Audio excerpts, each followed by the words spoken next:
ഇടുക്കി വൈഗ അണക്കെട്ടിൽ ജലനിരപ്പ് ക്രമാതീതമായി താഴ്ന്നതോടെ തമിഴ്നാട്ടിലെ തെക്കൻ ജില്ലകളിൽ കാർഷിക മേഖല കടുത്ത പ്രതിസന്ധിയിൽ.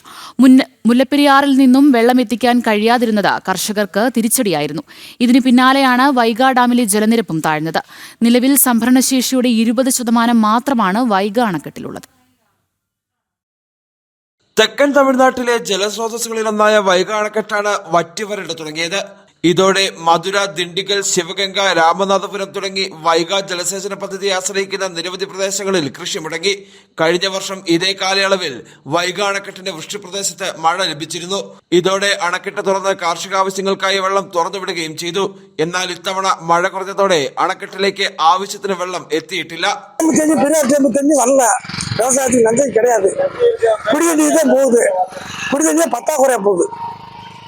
ஒரு நாள் விட்டு 2 நாள் விட்டு டேங்கில் தண்ணி வருது விவசாயத்துக்கு. அதை டேங்கில் தண்ணி வரல இல்லை, இங்கே சுத்தமாக வரல இல்லை.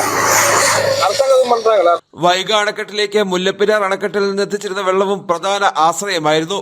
എന്നാൽ മുല്ലപ്പെരിയാറ്റിൽ ജലനിരപ്പ് കുറവായതിനാൽ ഇതുവരെ വെള്ളം തുറന്നുവിടാൻ കഴിഞ്ഞിട്ടുമില്ല. ജലലഭ്യത ഉറപ്പാക്കാത്തതിനാൽ ഇത്തവണ കൃഷി ഉപേക്ഷിക്കേണ്ടി വരുമോ എന്ന ആശങ്കയിലാണ് കർഷകരുള്ളത്. ஜூன் 1ஆம் தேதி முல்லைப்பெரியாறு தண்ணியை திறக்க ஆரம்பிச்சுவாங்க. தண்ணியை திறந்துட்டா நாங்கள் விதநாள் போட்டு செஞ்சு அதை விதநாளை வளர்த்து 1 மாதம் கழிச்சு நடவு நட்டு செஞ்சு விவசாய பணிலாம் மும்முரமாக செஞ்சுக்கிருப்போம். இப்போ முல்லைப்பெரியாறு போதிய மழை இல்லைன்னு சொல்லி தண்ணி திறக்காதனால இப்போ என்ன ஆச்சுன்னா எங்கள் ஏரியாவே ஒரு டேம், முல்லைப்பெரியாறு டேம் கட்டாத மாதிரி எப்படி ஒரு பாலைவனமா அந்த மாவட்டம் இருந்துச்சோ அது மாதிரி இப்போ பூராமே. അതേസമയം പ്രതിസന്ധി മറികടക്കാൻ മറ്റു മാർഗങ്ങൾ തേടുകയാണ് വിവിധ ജില്ലാ ഭരണകൂടങ്ങളും സർക്കാരും. ജലക്ഷാമത്തിന് അടിയന്തരമായി പരിഹാരം കാണാൻ കഴിഞ്ഞില്ലെങ്കിൽ ഇത്തവണ കൃഷി പൂർണ്ണമായും ഉപേക്ഷിക്കേണ്ടി വരും. അത് കേരളത്തിലെയും തമിഴ്നാട്ടിലെയും വിപണിയെ പ്രതികൂലമായി ബാധിക്കും. ജനം, ഇടുക്കി.